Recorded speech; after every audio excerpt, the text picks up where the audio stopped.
The bed sheets were covered in Ben 10 decals, rather than the Thomas the Tank Engine designs he'd had when he was actually a little kid. His clothes had changed as well. His stylish t-shirt and shorts were gone.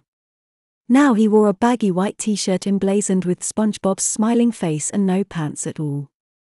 Pulling back the t-shirt, he found he now wore white briefs with red piping and cartoon designs he didn't recognize. Brian's first thought was that he was still dreaming, but the more time passed, the more real it all felt. He'd never had a dream that was anywhere near this lucid. That was when his heart rate started to pick up. At first glance, everything in this room looked like it belonged to a 5-year-old boy.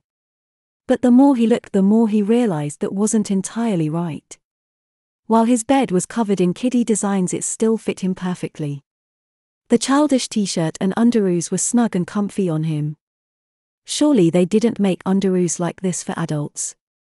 No, everything in the room was designed for someone with the interests of a kindergartner but the body of an adult. That was what really frightened Brian most of all. Peeling back the covers, Brian swung his legs off the bed and placed his feet on the carpet, feeling its softness under his soles. Sure enough, his floor was covered in a wall-to-wall carpet, well worn from years of play, just as it had been until he was 13. Brian tiptoed around the room, afraid to make any noise, but needing to explore further. He found a bookshelf against the wall, but all the books were children's stories, filled with large print and lots of pictures. There were classics like The Little Engine That Could and newer ones based around Shrek and Cars, books which told him he had not been transported backwards in time. When he was actually 5, it was Lion King and Aladdin he was obsessed with. The real shock came when he opened the Shrek book. He looked down at the simple sentences written in block letters around colorful drawings and felt a sickening drop in his stomach. A wave of nausea rolled over him as he stared intently at the pages, as though that could solve the problem. But it was no use. No matter how long he stared, it didn't change the fact that he couldn't read. For a second he'd held out the faint hope that it was written in some foreign language he didn't know. It wasn't.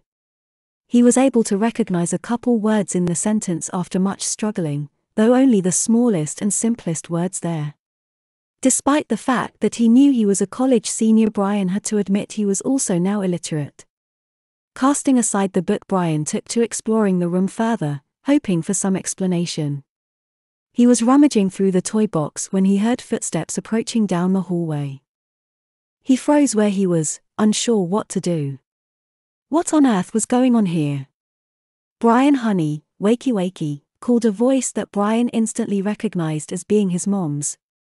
He stared at the door in shock, heart pounding in his throat as he watched the knob turn. Rachel was having a bad morning. She had gone to bed a dignified if slightly tipsy college girl, but had awoken to find herself in a room she hadn't seen since she was a little girl. After getting over her initial shock, she had quickly moved on to anger. Someone was playing a very nasty joke on her. Someone had clearly drugged her.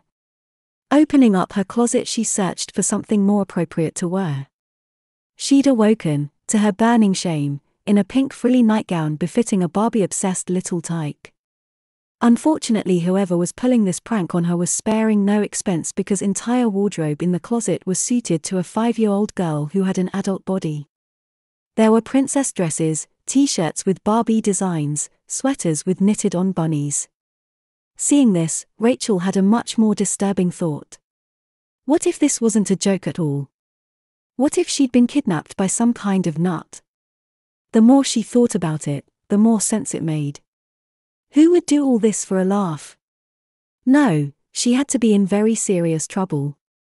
She needed to think of an escape plan, and fast. But first she needed to get dressed in something. She settled on a pale pink sundress that was at least free of cartoon designs.